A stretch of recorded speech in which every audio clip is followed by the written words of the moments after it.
If you're like me, then when going through your calculus courses, you might have come across the integral of log x dx, and you would have been asked to construct the integral, construct the antiderivative.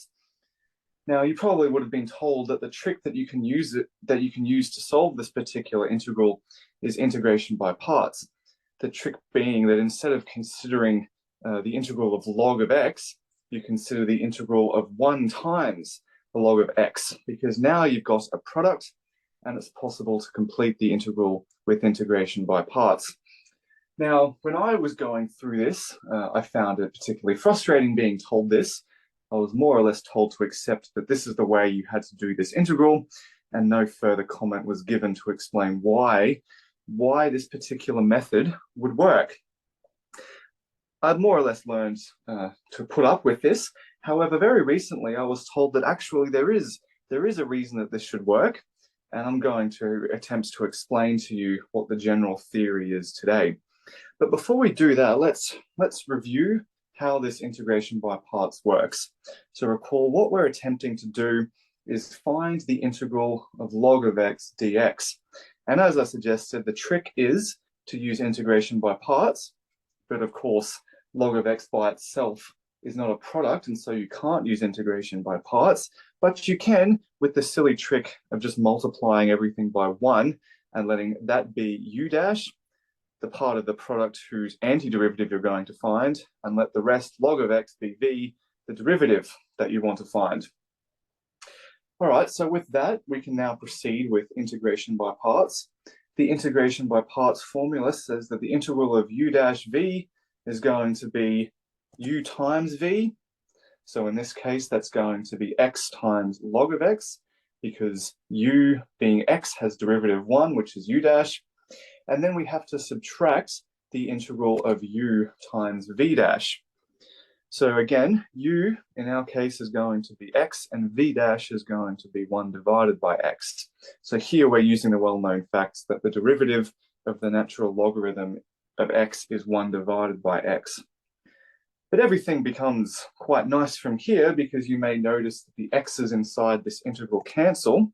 And so this just becomes x times the natural logarithm of x minus the integral of dx. And of course, this is an integral we know how to do. That integral is minus x plus an arbitrary constant c. So in the end, we find the well-known formula that the integral of the natural logarithm of x dx is equal to x times the natural logarithm of x minus x plus some constant c. But the question is, how much more general is this? Are there other integrals to which this silly integration by parts trick will work? Well, it turns out that the answer is yes. There are many other integrals that can be evaluated using this method. And so let's have a chat about that.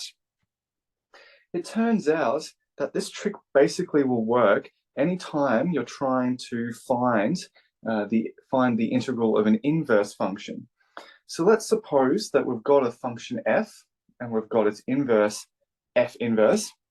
And really what we're trying to do is evaluate the integral of f inverse of x dx.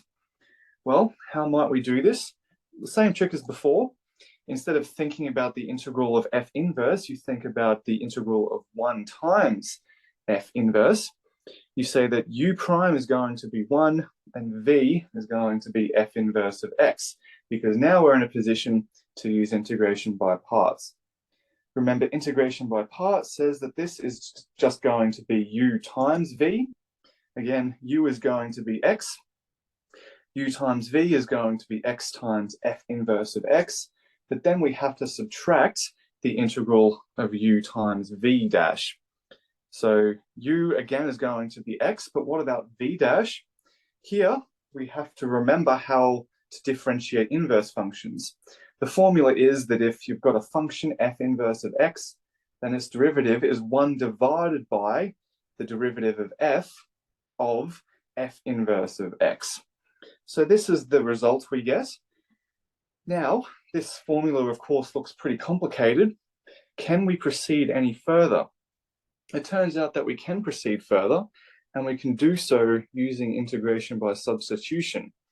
So we're going to consider a substitution. The substitution is going to be y is equal to f inverse of x. If y is equal to f inverse of x, then x is going to be f of y.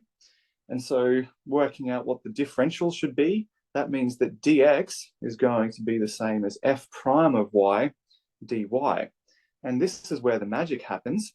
This integral on the right-hand side here simplifies quite significantly. So putting it all together, we find that the integral of f prime of x dx is going to be x times f inverse of x, but now we're going to apply our substitution to the integral. The x becomes f of y. The 1 divided by f prime of f inverse of x becomes 1 divided by f prime of y, because we've said that y is equal to f inverse of x. And finally, dx, we said, was going to be f prime of y dy.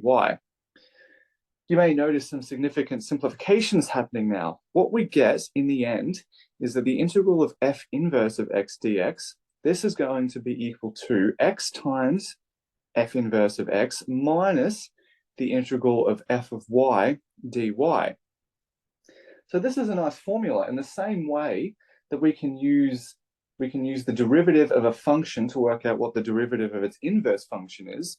This shows that we can use the integral of a function to work out what the integral of its inverse is. And so what this means in practice is that if you're asked to find the integral of f inverse of x, and you happen to know what the integral of f of y dy is, you'll always be able to solve the f inverse integral. Let's have a look at an example so we can see how this actually works. The example that we're going to go through is the integral of arc sine of x. Let's just check to see if this is going to work. Arc sine of x, that's the inverse of sine of x. And sine of x is a function that I know how to integrate. And so, using these techniques, I should be able to find the integral of arc sine of x. Let's proceed with our usual integration by parts trick. We shove a 1 in there, so we're now integrating 1 times arc sine of x. We're going to say 1 is equal to u prime, and v is equal to arc sine of x. Then using the integration by parts formula, we get u times v, x times arc sine of x, but then minus the integral of u times v dash. Now, you might remember that the derivative of arc sine of x is 1 divided by the square root of 1 minus x squared. So we're now trying to integrate x times 1 divided by the square root of 1 minus x squared dx. So what do we do from here? Well, we know that there's a substitution. There's a good substitution that's really going to help us solve this problem. And that substitution is x is equal to sine y. Because with this particular substitution, we find that dx is going to be cosine of y dy. And putting all of this information into the integral, we find that the integral of arc sine of x is equal to x times arc sine of x minus the integral of what?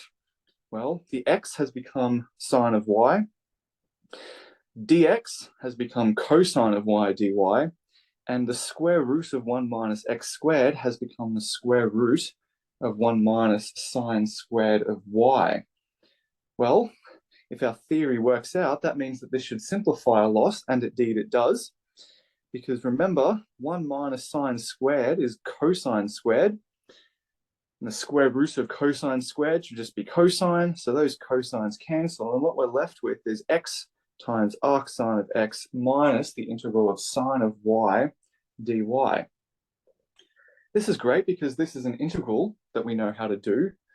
The integral of sine of y dy is just going to be minus cosine of y dy, and replacing the y's with arc sine of x, we get the following. The integral is x times arc sine of x plus cosine of arc sine of x plus our constant c of integration. And this is all you have to do. This illustrates why this integration by parts trick is going to work out. I'll conclude by noting that cosine of arc sine of x is part of the correct answer, but you may remember that cosine of arc sine of x is actually the same as the square root of 1 minus x squared. That's true, but isn't too relevant to the techniques of this example, and so I'll just leave it there. Hopefully you enjoyed seeing why the silly integration by parts technique actually works for all integrals of inverse functions.